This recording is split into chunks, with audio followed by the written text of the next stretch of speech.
स्वागत है आप सभी का आपके अपने चैनल लच तक पर। सुबह के 10 बज गए हैं और आपकी क्लास का टाइम हो गया है। तो चलिए क्लास को शुरू करते हैं। सुबह वाली हिंदी पेडागोजी की क्लास आपके सामने उपस्थित हो रही है। तो ध्यान से देखिएगा, पूरी क्लास को देखिए, क्योंकि हम सुबह 10 बजे डेली आपको हिंदी की प्रैक्टिस सेट करा रहे हैं, जो कि पेपर 1 और पेपर 2 दोनों के लिए उपयोगी होने वाली है। तो चलिए, पूरे के पूरे प्रश्न एनसीईआरटी बेस्ड होने वाले हैं, तो ध्यान से देखिए, क्योंकि यहाँ से जितने भी प्रश्न आपको कराए जाएंगे क्लास 1 से लेकर 8 तक सभी के लिए उपयोगी होने वाले हैं। तो चलिए क्लास को शुरू करते हैं और देखते हैं हमारा पहला प्रश्न क्या कह रहा है। पहले प्रश्न में कहा जा रहा है कि कक्षा 6 से 8 में भाषा शिक्षण का केंद्र बिंदु होना चाहिए। तो बताइए क्या केंद्र बिंदु होना चाहिए। ए ऑप्शन करा कि पाठ्यक्रम की समाप्ति, बी ऑप्शन करा कि भाषा का कार्यात्मक उपयोग, सी ऑप्शन व्याकरण नियमों की सूची और डी ऑप्शन परीक्षा उत्तर लेखन। तो कमेंट करिए और बताइए कि कौन सा उत्तर यहाँ पर हमारा सही हो जाएगा प्रश्न संख्या 1 का। चलिए देखिए, अगर बात करें परीक्षा उत्तर लेखन की, तो यह हमारा भाषा शिक्षण का केंद्र बिंदु नहीं होगा, इसलिए हम डी ऑप्शन को काट देंगे। ठीक है। व्याकरण नियमों की सूची, तो ये भी हमारा कभी भी ऑप्शन सही नहीं होता। हमने आपसे बताया है ना कि हिंदी में व्याकरण कभी नहीं सही होगा और मैथ में सूत्र याद करना कभी नहीं सही होता, इतना आप जानते रहिएगा। इसलिए हमारा सी ऑप्शन भी कट जाएगा। और ए ऑप्शन कह रहा है कि पाठ्यक्रम की समाप्ति, तो बिल्कुल नहीं, यह भी हमारा उद्देश्य नहीं होना चाहिए।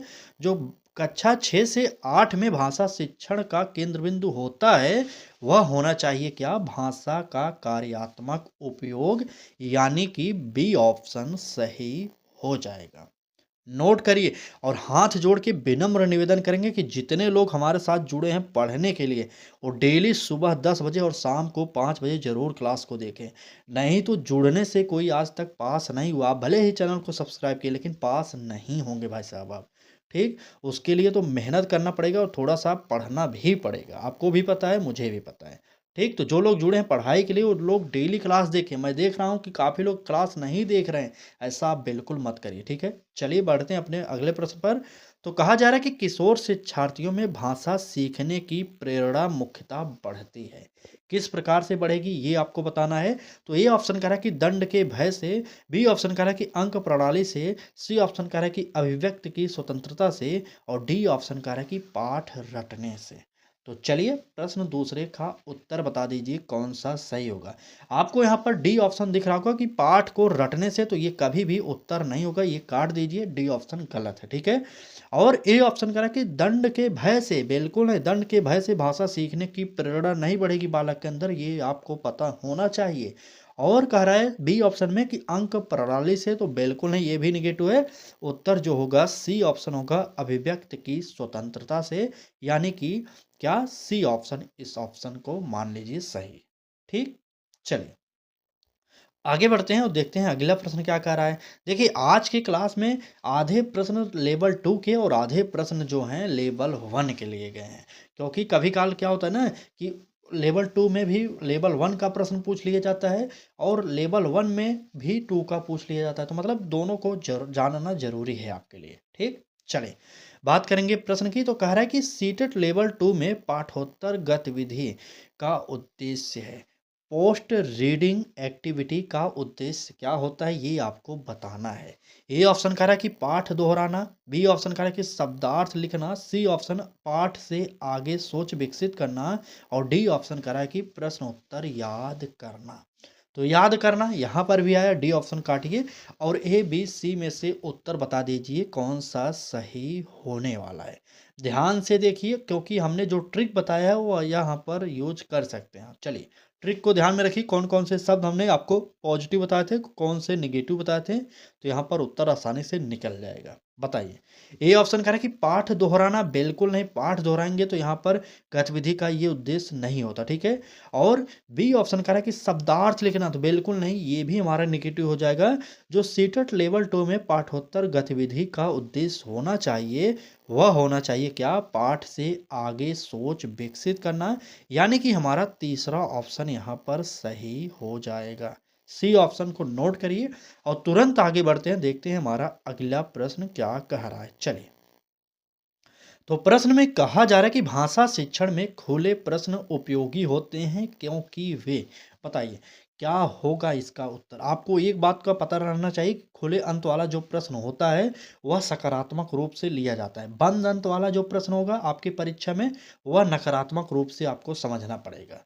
ठीक, तो यहाँ पर खुले अंत की बात करा तो एकदम सकारात्मक उत्तर खोजना है आपको। नोट करिए, ए ऑप्शन कह रहा है कि समय बचाते हैं, बी ऑप्शन कह रहा है कि एक ही उत्तर देते हैं, सी ऑप्शन कह रहा है कि तर्क और कल्पना को बढ़ाते हैं, और डी ऑप्शन अनुशासन बनाए रखते हैं।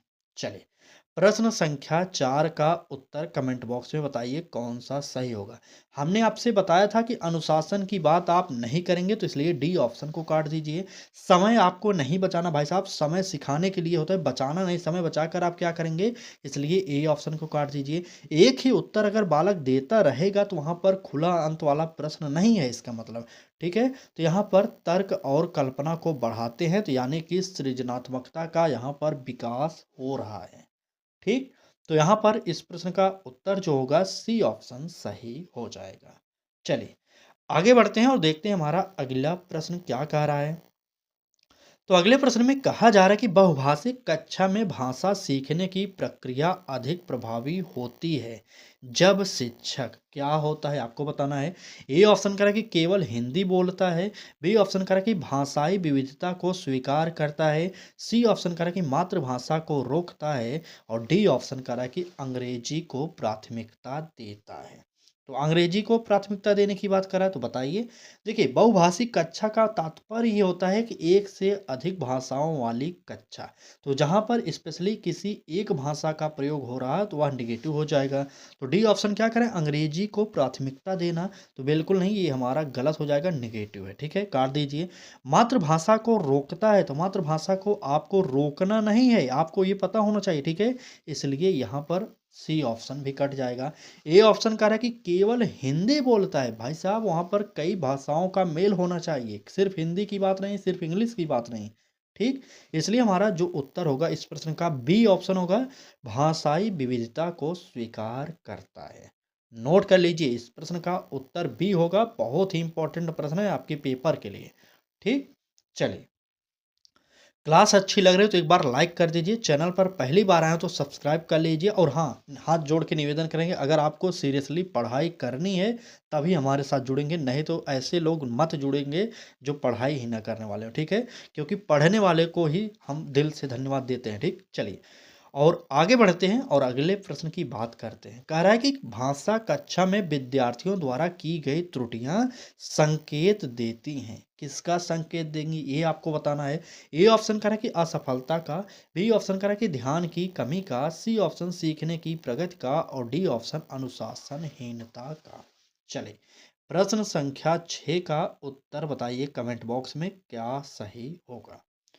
चलिए, तुरंत कमेंट करिए प्रश्न संख्या 6 का उत्तर। भाषा कक्षा में विद्यार्थियों द्वारा की गई त्रुटियां संकेत देंगी, किस प्रकार की देंगी, तो कभी भी अनुशासनहीनता का संकेत नहीं देंगी। डी ऑप्शन हमने काट दिया। अब बताइए ए बी सी में से कौन सा उत्तर सही होगा।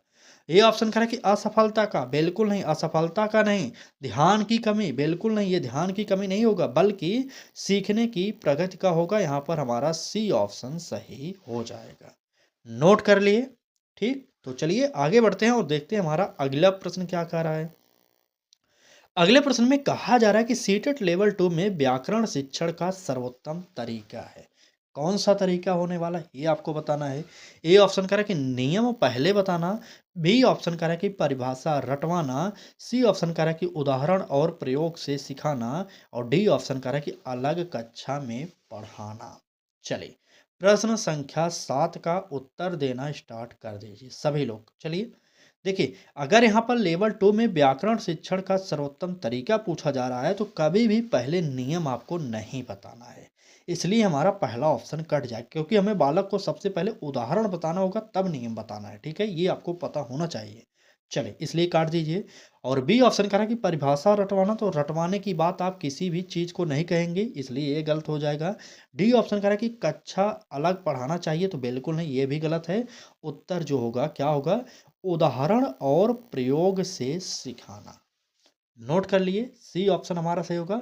उदाहरण और प्रयोग से सिखाना, हमारा सी ऑप्शन यहाँ पर सही हो जाएगा। चलें आगे। चलिए तुरंत आगे बढ़ते हैं, देखते हैं हमारा अगला प्रश्न क्या कह रहा है। अगले प्रश्न में कहा जा रहा है कि पठन कौशल का उच्चतर स्तर माना जाता है। बताइए, उच्च स्तर माना जाएगा, क्या माना जाएगा? ए ऑप्शन कह रहा है कि तेज पढ़ना, बी ऑप्शन सस्वर पठन, सी ऑप्शन पाठ की व्याख्या और मूल्यांकन, और डी ऑप्शन शब्द पहचान। चलिए, प्रश्न संख्या 8 का उत्तर बताइए कि पठन कौशल का उच्च स्तर माना जाता है किसे। चलिए, प्रश्न संख्या 8 कमेंट बॉक्स में कमेंट करिए। बिल्कुल सही, तेज पढ़ने को आप नहीं मानेंगे, सस्वर पठन भी निगेटिव होता है और शब्द पहचान भी हमारा निगेटिव होता है। लेकिन पठन कौशल का अगर उच्चतम स्तर पूछा जाए तो पाठ की व्याख्या और मूल्यांकन को ही माना जाता है। ठीक, बिल्कुल। चलिए, यहाँ पर हमारा इस प्रश्न का उत्तर सी ऑप्शन सही होगा। और यह प्रश्न बहुत ही इंपॉर्टेंट है, कई लोग शब्द पहचान पर मार दिए, बिल्कुल नहीं, शब्द पहचान यहाँ पर नहीं होगा। ठीक है, ये गलत है, हमारा सी ऑप्शन ही सही हो जाएगा। नोट कर लिए। चलिए आगे बढ़ते हैं और देखते हैं हमारा अगला प्रश्न क्या कर रहा है। प्रश्न में कह रहा है कि भाषा शिक्षण में स्कैप फोल्डिंग का अर्थ है।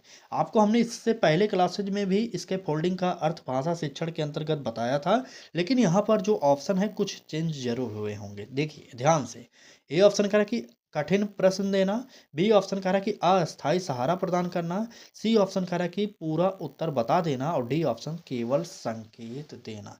तो आपको पता होना चाहिए कि स्केप फोल्डिंग का जो अर्थ होता है वह होता है सहारा देना, और कुछ टाइम तक ही सहारा आपको देना, उसके बाद धीरे धीरे करके हट जाना है। ठीक है, तो यहाँ पर कहाँ मिलेगा? चलिए, बिल्कुल सही, अस्थाई सहारा देना, यानी जब कुछ समय तक ही सहारा देंगे तो वह अस्थाई सहारा के अंतर्गत आ जाता है। ठीक, नोट कर लिए। तो चलिए तुरंत पढ़िए, बी ऑप्शन यहाँ पर सही हो जाएगा। आगे बढ़िए और देखते हैं क्या कह रहा है हमारा अगला प्रश्न। ठीक, चलिए, कह रहा है कि रचनात्मक लेखन को बढ़ावा देने के लिए शिक्षक को चाहिए, क्या चाहिए आप बताइए। ए ऑप्शन कह रहा है कि तय विषय देना, बी ऑप्शन कह रहा है कि त्रुटियों पर तुरंत रोक, सी ऑप्शन विचारों की स्वतंत्रता, और डी ऑप्शन उत्तर की सीमा तय करना। चलिए, रचनात्मक लेखन को बढ़ावा देने के लिए शिक्षक को क्या करना चाहिए आप कमेंट बॉक्स में बता दीजिए। तो कभी भी उत्तर की सीमा तय करना ये कार्य नहीं होना चाहिए शिक्षक का, इसलिए डी ऑप्शन काटिए। ए ऑप्शन कह रहा है कि तय विषय देना, तो बिल्कुल है, अगर तय विषय ही देंगे तो वहाँ पर रचनात्मक लेखन को बढ़ावा कभी भी नहीं मिलेगा, इसलिए ए ऑप्शन काटेंगे। अब आपको बताना है बी और सी में से उत्तर कौन सा होने वाला है। चलिए, सब लोग कमेंट करेंगे एक बार। बिल्कुल, सब लोग, बिल्कुल। चलिए, त्रुटियों पर तुरंत रोक, तो यह हमारा नेगेटिव हो जाएगा। उत्तर जो होगा विचारों की स्वतंत्रता, यही हमारा सबसे बेस्ट ऑप्शन सी हो जाएगा।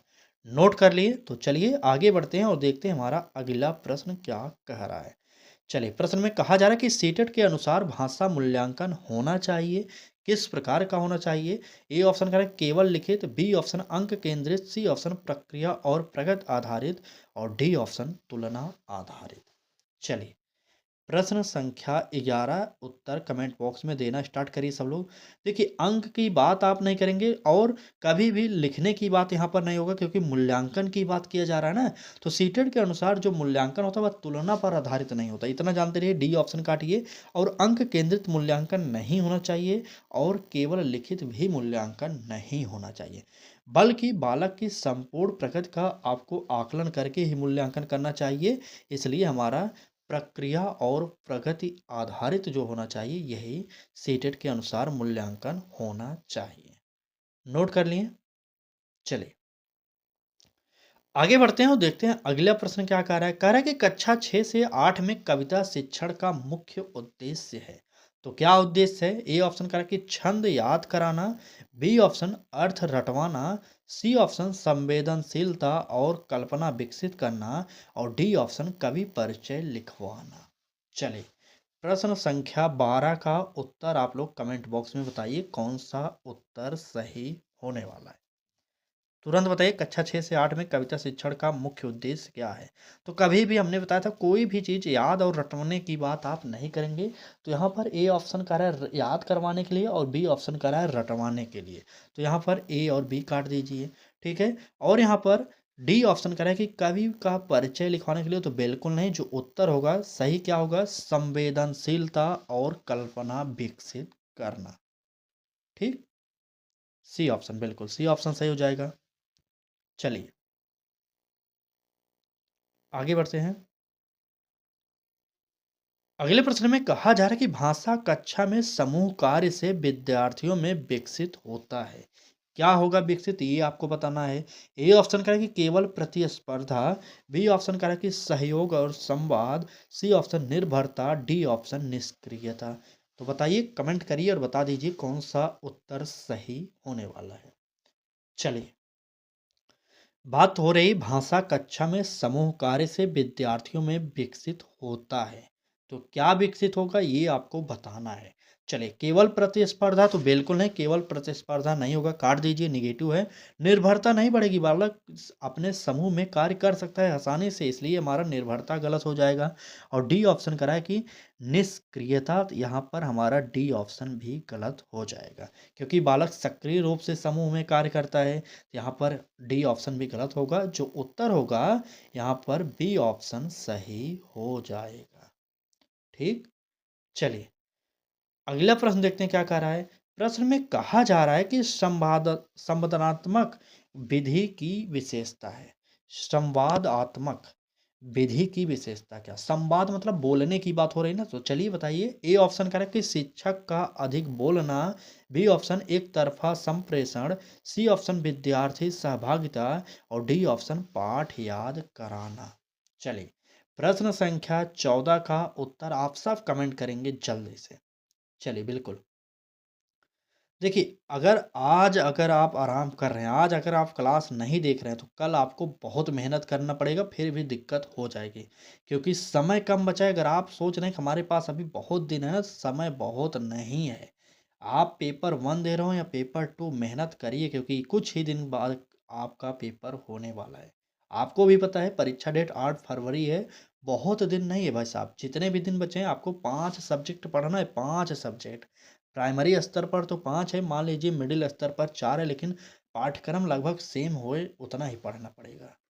ठीक, तो मेहनत करिए, नहीं तो वही होगा ना। आप समझ नहीं सकते कि लाखों लोग सिर्फ एक नंबर से फेल होते हैं, एक नंबर से लाख, कई लाख लोग फेल होते हैं। इसी बार 25,30,000 फार्म पड़ा है, 25,30,000, ठीक है।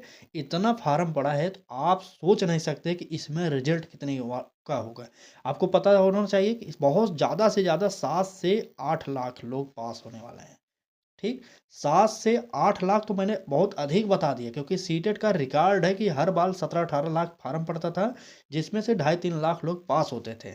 इस बार तो मान लीजिए 25 लाख फार्म पड़ गया, तो बहुत ज़्यादा से ज़्यादा पास होने वाले जो छात्र होंगे, 7 से 8 लाख लोग ही पास होंगे। और आप खुद सोचिए, 17 से 18 लाख लोग फेल होने वाले हैं। ये हर बार का रिकॉर्ड है, पहली बार नहीं है, ये हर बार का रिकॉर्ड है। आप पिछली परीक्षाओं का रिकॉर्ड उठाइए एक बार। इतना हल्के में परीक्षा को मत लीजिए। समय है तो पढ़िए, मेहनत करिए। ठीक, बाकी आपकी इच्छा है, आप जैसे भी संतुष्ट हो संतुष्ट रहिए, लेकिन परीक्षा में 100 प्लस स्कोर टच करिए। ठीक, चलिए क्लास को आगे बढ़ाते हैं। इसका उत्तर आप लोग नोट करिएगा, सी ऑप्शन होगा विद्यार्थी सहभागिता। हमने प्रश्न पूरा पढ़ दिया था, उत्तर नोट करिए, सी ऑप्शन सही हो जाएगा। ठीक, चलिए आगे बढ़ते हैं और देखते हैं हमारा अगला प्रश्न क्या कह रहा है। कह रहा है कि पाठ्यपुस्तक को सीटेट के अनुसार माना जाना चाहिए। क्या माना जाना चाहिए, अंतिम सत्य माना जाना चाहिए, परीक्षा मार्गदर्शिका माना जाना चाहिए, या सीखने का एक माध्यम या पूर्ण ज्ञान स्रोत। तो बताइए, कमेंट करिए क्या माना जाना चाहिए। सबसे इंपॉर्टेंट प्रश्न, उत्तर आप बताइए फटाक से। चलिए, पाठ्य पुस्तक को सीटेट के अनुसार माना जाना चाहिए। क्या माना जाना चाहिए, क्या पूर्ण ज्ञान का स्रोत होता है, तो बिल्कुल नहीं, काट दीजिएगा। और परीक्षा मार्गदर्शिका, बिल्कुल नहीं, परीक्षा से यहाँ पर कोई संबंध नहीं होने वाला। और ए ऑप्शन का है अंतिम सत्य, बिल्कुल नहीं। उत्तर जो होगा सीखने का एक माध्यम है, इसलिए हमारा यहाँ पर सी ऑप्शन सही हो जाएगा। नोट कर लिए, तुरंत आगे बढ़ जाइए। अगला प्रश्न देखते हैं क्या कह रहा है। प्रश्न में कहा जा रहा है कि सुनना और बोलना कौशल कक्षा 6 से 8 में क्या होते हैं। ए ऑप्शन कह रहा है कि अप्रासंगिक होते हैं, बी ऑप्शन पहले ही विकसित हो चुके होते हैं, और सी ऑप्शन कह रहा है कि निरंतर विकसित किए जाने चाहिए, और डी ऑप्शन कह रहा है कि केवल प्राथमिक स्तर के लिए होते हैं। चलिए, प्रश्न संख्या 16 का उत्तर कमेंट बॉक्स में बताइए कौन सा सही होने वाला है। चलिए, सुनना और बोलना कौशल कक्षा 6 से 8 के अंतर्गत पूछा गया है, तो कभी भी ये अप्रासंगिक नहीं होंगे, इसलिए ए ऑप्शन को काट दीजिए। पहले ही विकसित हो चुके होते हैं, तो यह भी हमारा नेगेटिव है, इसलिए इसे भी काट दीजिए। केवल प्राथमिक स्तर के लिए भाई साहब यहाँ पर 6 to 8 की बात कर रहे हैं, और आप ऑप्शन टिक करें प्राथमिक के लिए, बिल्कुल नहीं। उत्तर जो होने वाला है, निरंतर विकसित किए जाने चाहिए। ठीक, 6 to 8 वालों के लिए जो भाषा कौशल होते हैं, सुनना और बोलना, निरंतर विकसित किए जाने चाहिए। ठीक है, चलिए आगे बढ़ते हैं और देखते हैं हमारा अगला प्रश्न क्या कह रहा है। प्रश्न में कहा जा रहा है कि भाषा शिक्षण में आईसीटी का सबसे सार्थक उपयोग है। आईसीटी का सबसे सार्थक उपयोग पूछा जा रहा है। ए ऑप्शन कह रहा है कि नोट्स दिखाना, बी ऑप्शन वीडियो चलाना, सी ऑप्शन सहभागिता आधारित गतिविधियां, और डी ऑप्शन लिखित अभ्यास कराना। चलिए, प्रश्न संख्या 17 है, और आप इसका उत्तर कमेंट बॉक्स में बताइए कौन सा सही हो रहा है। चलिए, बिल्कुल तुरंत। चलिए, देखिए, नोट्स दिखाना बिल्कुल नहीं होगा, और वीडियो चलाना ये भी नहीं होने वाला हमारा। लिखित अभ्यास कराना गलत होगा। जो उत्तर होगा आईसीटी का सबसे सार्थक उपयोग अगर पूछा जाए, तो वह होता है सहभागिता आधारित गतिविधियां कराना, यानी कि हमारा तीसरा ऑप्शन यहाँ पर सही हो जाएगा। ठीक, क्लास अच्छी लग रही हो तो एक बार लाइक जरूर कर दीजिए, और अपने मित्रों तक क्लास को शेयर कर सकते हैं तो शेयर करिए, चाहे जिस भी तरीके से शेयर करिए, चाहे व्हाट्सएप पर, चाहे फेसबुक पर, चाहे जहाँ पर आप जिस भी ग्रुप में टीचिंग एग्जाम से जुड़े हैं, वहाँ पर इस क्लास को एक बार जरूर शेयर करिए। ठीक, चलिए बात करेंगे अगले प्रश्न की। तो कह रहा है कि सीटेट लेवल 2 के अनुसार एक अच्छा प्रश्न वह है जो क्या होगा। ए ऑप्शन कह रहा है कि कठिन हो, बी ऑप्शन कह रहा है कि केवल सही उत्तर दे, और सी ऑप्शन सोचने पर मजबूर करे, और डी ऑप्शन समय बचाए। तो चलिए, प्रश्न संख्या 18 का उत्तर आप दीजिए कौन सा सही होगा। बिल्कुल, चलिए, सीटेड लेवल 2 के अनुसार एक अच्छा प्रश्न वह है जो कठिन होगा। बिल्कुल नहीं भाई साहब, कठिन नहीं होना चाहिए। सीटेड लेवल 2 का बात कर लिए, 6 to 8 वालों के लिए कठिन प्रश्न की क्या बात करें भाई साहब, गलत है ये। ठीक, बी ऑप्शन करें कि केवल सही उत्तर दे, बिल्कुल नहीं, ये भी नहीं। समय बचाए तो हम कभी भी नहीं उत्तर मानते। उत्तर जो हो जाएगा सोचने पर मजबूर करे। ऐसे प्रश्न पूछने चाहिए टीचर को क्लास में, ताकि बालक सोचे विचारे तब उत्तर खोज कर दे। ठीक है, इससे क्या होता है ना, उसके अंदर जो सृजनात्मकता है उसका विकास होता है। इसलिए हमारा उत्तर यहाँ पर तीसरा ऑप्शन सही हो जाएगा। ठीक, चलिए, क्लास अच्छी लग रही है कि नहीं, एक बार सब लोग कमेंट करेंगे। जितने लोग इस क्लास को देख रहे हैं सब लोग कमेंट करेंगे। और ये कितने लोग ऐसे हैं जो दोनों टाइम क्लास देख रहे हैं, सुबह 10 बजे और शाम को 5 बजे, क्योंकि क्लासेस दोनों में इंपॉर्टेंट है। समय हमारे पास कम था, इसलिए हमने एक क्लास से बढ़ाकर 2 क्लास कर दी। नहीं तो पहले एक ही क्लास होती थी, आपको भी पता था, सुबह 10 बजे। लेकिन इस समय वर्तमान में सुबह 10 बजे, शाम को 5 बजे डेली क्लासेज हो रही हैं। तो लाइव जुड़िए हमारे साथ, पढ़िए, क्योंकि परीक्षा है, समय कम है, नंबर लाना है। ठीक, चलिए बात करेंगे प्रश्न की। तो कह रहा है कि साहित्यिक पाठों का चयन होना चाहिए, किस आधार पर होना चाहिए, ये आपसे पूछा जा रहा है। ए ऑप्शन कह रहा है केवल परीक्षा आधारित, बी ऑप्शन आयु और सामाजिक संदर्भ अनुरूप, और सी ऑप्शन केवल प्राचीन, डी ऑप्शन अत्यंत कठिन भाषा वाले। चलिए, प्रश्न संख्या 19 का उत्तर बताइए कौन सा सही होगा।